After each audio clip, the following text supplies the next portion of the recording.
Set number first 2020 coding है 817 mH। Section B grammar portion. Question number 10 do as indicated against each of the following statements. निम्नलिखित कथनों में से प्रत्येक को जैसा कि सामने निर्देशित किया गया है वैसा ही आपको करना है। और ए नंबर पे आपका आया है इन the evening play football with the.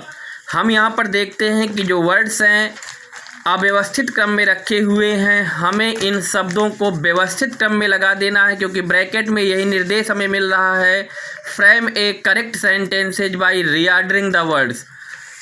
हमें इनमें कोई बदलाव नहीं करना है, सिर्फ इन्हें व्यवस्थित क्रम में लगाना है। शब्द यही रहेंगे, सिर्फ इनको व्यवस्थित क्रम में लगा देंगे तो आंसर बनेगा इसका we play football in the evening. Hindi निकालेंगे हम शाम को फुटबॉल खेलते हैं, बिल्कुल सही निकल रहा है, यानी हमारा राइट है। इसके बाद बी नंबर पे चलेंगे और बी है did you lock the front door my mother asked me. Indirect speech में चेंज करना है। रिपोर्टिंग वर्ब पहले से ही यहाँ पर आस्क्ड आई हुई है और नियम होता है कि जब रिपोर्टेड स्पीच आपका इंट्रोगेटिव में हो तो रिपोर्टिंग वर्ब को आस्क्ड में चेंज करते हैं तो कोई प्रॉब्लम नहीं, आस्क्ड है रखे रहेंगे। माई मदर आस्क्ड मी। इसके बाद कनेक्टिव वर्ड इफ़ आएगा, अकॉर्डिंग टू रूल नियम के अनुसार यहाँ पर इफ़ आएगा। माई मदर आस्क्ड मी इफ़। इसके बाद रिपोर्टेड स्पीच का जो सेंटेंस है वो क्या है, did you lock the front door. Past indefinite का है और हम जानते हैं कि पास्ट इंडिफिनिट चेंज होता है पास्ट परफेक्ट में। और यहाँ पर जो आपका यू है वो सेकंड पर्सन है, सेकंड पर्सन चेंज होता है ऑब्जेक्ट के अनुसार। ऑब्जेक्ट आपका मी है इसलिए आई हो जाएगा। और had locked the front door. Right answer होगा my mother asked me if I had locked the front door. इसके बाद क्वेश्चन नंबर सी पे चलेंगे 10 के। He has answered all the questions. उसने सभी प्रश्नों के उत्तर दिए। Change into passive voice, passive voice में बदलना है तो पैसिव वॉइस में ऑब्जेक्ट को प्रधानता देंगे, यानी ऑल द क्वेश्चन पूरा ऑब्जेक्ट है और पूरा ही उठ के ऑब्जेक्ट की जगह जाएगा। All the questions. अब यहाँ पर ऑब्जेक्ट के अकॉर्डिंग हेल्पिंग वर्ब आएगी इसलिए अब हैव आ जाएगी और हैव के साथ पैसिव वॉइस में बीन आ जाता है तो all the questions have been third form answered by he change होगा हिम में। तो राइट आंसर होगा all the questions have been answered by him. इसके बाद डी नंबर पे आएंगे। क्वेश्चन है he dead dash in Delhi since 1998 और ब्रैकेट में आया हुआ है use the correct form of the verb live. Live verb को आपको करेक्ट रूप में रखना है तो हम देखते हैं लास्ट में सिंस प्लस टाइम आया है, मतलब ये बनेगा आपका प्रेजेंट परफेक्ट कॉन्टिन्यूअस टेंस में। तो राइट आंसर इसका बनेगा जो फिलिंग करेंगे हम, he has been living in Delhi since 1998, यानी हैज़ बीन लिविंग फिलअप करेंगे और पूरा सेंटेंस हमारा बनेगा he has been living in Delhi since 1998। वह 1998 से दिल्ली में निवास कर रहा है। इसके बाद क्वेश्चन नंबर 11 पर पहुंचते हैं हम और क्वेश्चन नंबर 11 में है fill in the blanks with the correct preposition. आपको करेक्ट प्रीपोजिशन भरना है और फर्स्ट क्वेश्चन है यहाँ पर हमारा the ring is made dash डैश गोल्ड और ब्रैकेट वर्ड है हमारे सिंस फार फ्रॉम। तो यहाँ पर जो राइट आंसर होगा वो ऑफ होगा, जो कि ब्रैकेट पे नहीं दिया है। The ring is made of gold, right answer होगा ऑफ और पूरा सेंटेंस बनेगा the ring is made of gold. अंगूठी सोने की बनी हुई है। जब कोई किसी वस्तु से बनी होती है वहाँ पर प्रीपोजिशन ऑफ का यूज किया जाता है। अगला क्वेश्चन है बी नंबर पे कंप्लीट द फॉलोइंग सेंटेंसेज। निम्नलिखित वाक्य को पूरा करना, यानी अधूरा वाक्य आता है और उस अधूरे वाक्य को हमें पूरा करना पड़ता है। नियम होता है कि अधूरे वाक्य की हम हिंदी निकाल लें तो जो आगे भरना है उसकी हिंदी ऑटोमेटिक निकल आती है और उसी को ट्रांसलेट कर देते हैं इंग्लिश में। तो जो अधूरा वाक्य है वो है ही एडमिटेड, उसने स्वीकार कर लिया कि वह गलत है, वह सही है, वह आएगा, जो भी जैसी बातें हमारे मन में आ रही हैं वो सभी देखो फिट हो रही हैं और सही हैं। तो इसमें हमने भर दिया दैट ही वाज राइट, उसने स्वीकार कर लिया कि वो सही है। इसके बाद सी नंबर में है complete the spelling of the following words. यहाँ पर स्पेलिंग है जिन्हें हमें पूरी करना है। एफ आर डैश डैश के बीच में डैश डैश है, C dash U dash L है। तो फर्स्ट नंबर में हो जाएगा फ्रैंक और सेकंड नंबर में हो जाएगा क्रिवेल, FRANK CRUEL। इसके बाद डी नंबर में आता है पंचुएशन चैप्टर से punctuate the following using capital letters wherever necessary, जहाँ कहीं भी आवश्यक हो कैपिटल लेटर का प्रयोग करना है और पंचुएशन मार्क यानी विराम चिन्हों का प्रयोग करना है। जैसे पहला क्वेश्चन यहाँ पर एक ही आता है, he said will you help me or shall ask someone else. तो ये होगा ही, एच कैपिटल कर देंगे, सैड कामा लगा देंगे, इन्वर्टेड कामा बिगिन कर देंगे, बिल में डब्लू कैपिटल होगा, you help me or shall I ask someone else. He said comma inverted comma will you help me or shall I ask someone else, last में question mark लगा के inverted comma close कर देंगे।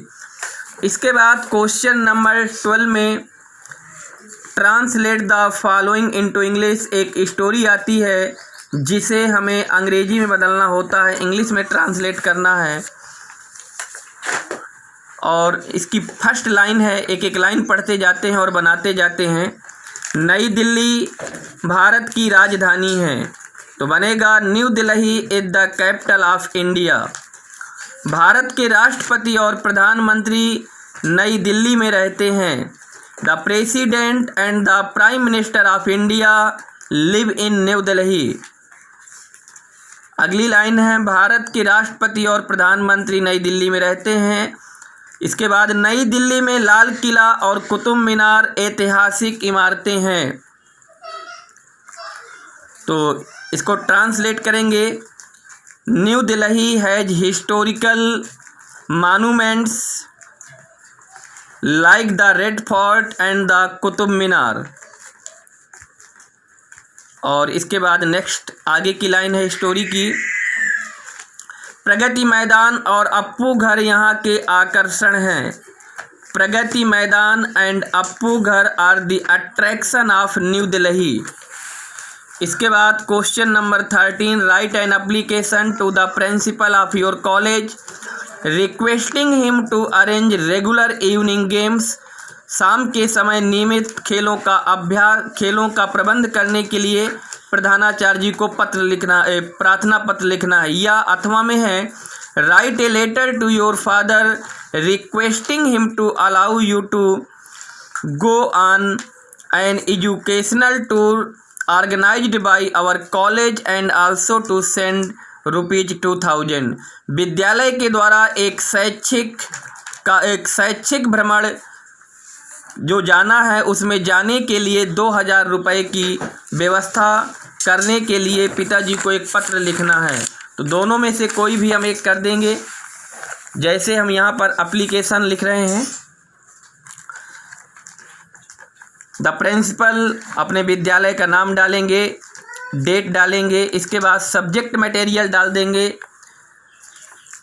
और इसके बाद जिस चीज़ के लिए पत्र कहा गया है उसके बारे में हम लोग लिख देंगे।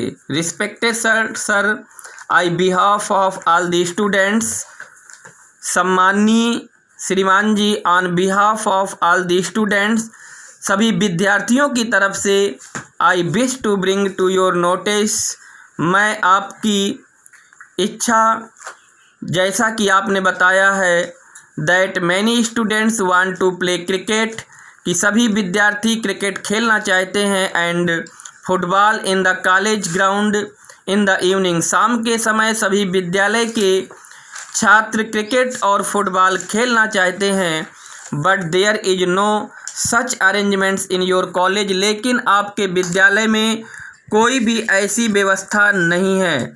आई request you to grant us, मैं इसलिए आपसे परमिशन टू प्ले, खेल खेलने की अनुमति का निवेदन करता हूँ। And make some arrangements for regular evening games, और शाम के समय कुछ खेलों का प्रबंध करने के लिए भी प्रार्थना करता हूँ। इन द कॉलेज, विद्यालय में, सो दैट, ताकि स्टूडेंट्स में stay back and play after school, बच्चे विद्यालय में कुछ खेल खेल सकें। थैंकिंग यू योर्स ओबीडेंटली, और नाम न लिख करके XYZ लिखेंगे। इसके बाद अगला क्वेश्चन हमारा होता है एप्लीकेशन पर। Write a composition on one of the following topics in about 60 words. Points are given below for each topic to develop the composition. तो जो भी आपको टॉपिक अच्छा लगे, जिसमें सरलता हो, उस टॉपिक का चुनाव करके हमें एक एक ऐसे हमें लिख देना है। और सबसे बड़ी बेस्ट चीज़ होती है कि हेडिंग जो हैं उन्हीं हेडिंग पर हमें लिखना है, सरलता हो जाती है। My best friend, name and age, तो अपने फ्रेंड और एज का उसके उम्र के बारे में हमें लिख देना है 2-4 लाइन, और आसानी से हम लोग लिख सकते हैं जो हेडिंग हमारे सामने है। अगले नंबर पर his her interest in studies, और पढ़ाई में उसकी रुचि कैसी है, तो हम पढ़ाई के बारे में 4-5 पंक्तियाँ ज़रूर लिख लेंगे। अगली हेडिंग हर नेचर, स्वभाव कैसा है, उसके स्वभाव के बारे में लिख देंगे, कैसे लोगों से बातचीत करता है, कैसा उसका व्यवहार है। तो ऐसी तमाम बातें हम लोग नेचर पर लिख देंगे। हिज हर एक्टिविटीज, उसके क्रियाकलाप कैसे हैं, एक्टिविटीज क्या कैसे करता है, इस पर हम लोग लिख देंगे। तो हेडिंग से हमें बड़ी बेस्ट है कि उस हेडिंग को फोकस करके हम काफ़ी चीज़ें लिख देंगे। इसके बाद हिज हर इम्प्रेशन, उसका प्रभाव कैसा है, लोगों पर उसका प्रभाव कैसा पड़ता है, लोग उससे कैसे प्रभावित होते हैं, कैसे छोटे बड़े उससे प्रभावित होते हैं, ऐसी बातें इम्प्रेशन पर डाल देंगे।